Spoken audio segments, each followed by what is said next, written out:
Eden najbolj priljubljenih enoprostornikov, tudi pri nas, je že drugič osvežen in ravno pri tej različici X-Mod ta svežina najbolj pride do izraza. Sicer želi biti malo podoben modernim križancem in SUV-jem, ampak ima z njimi zelo malo skupnega. Morda le malo više sedenje in plastične obrobe zunaj. Zato je verjetno tudi jasno, da se ne bo vozil po terenu.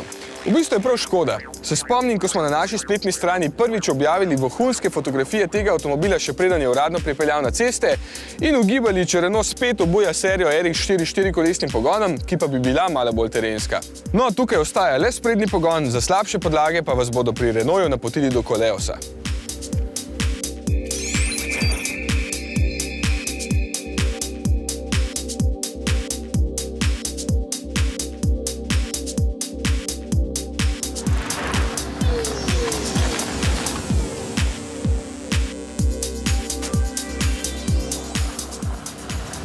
Zato pa je Scenic za tiste, ki jo obožujete in seveda potrebujete prilagodljiv prostor. Sedeže lahko zlagate, dajete ven, notri zbašate še kako veliko prtljage, ob vsem skupaj pa je tudi vožnja spodobna. Še najbolj nesmiselno je, da je tale zaslon na dotik, ker ga med vožnjo pač ne morete doseči.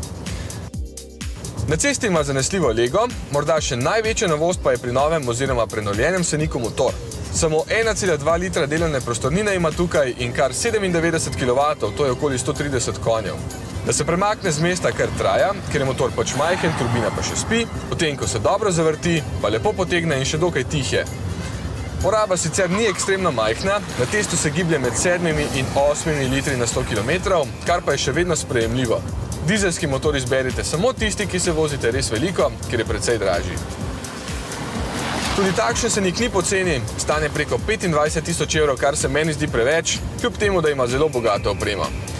Za ta denar bi bil lahko tudi malo bolj kvalitetno izdelan, ker že zdaj slišim kakšno škripanje tukaj v kabini. Sicer pa se mu leta, ker je ta generacija res že dolgo na trgu, sploh ne poznajo. Še vedno je dober avtomobil.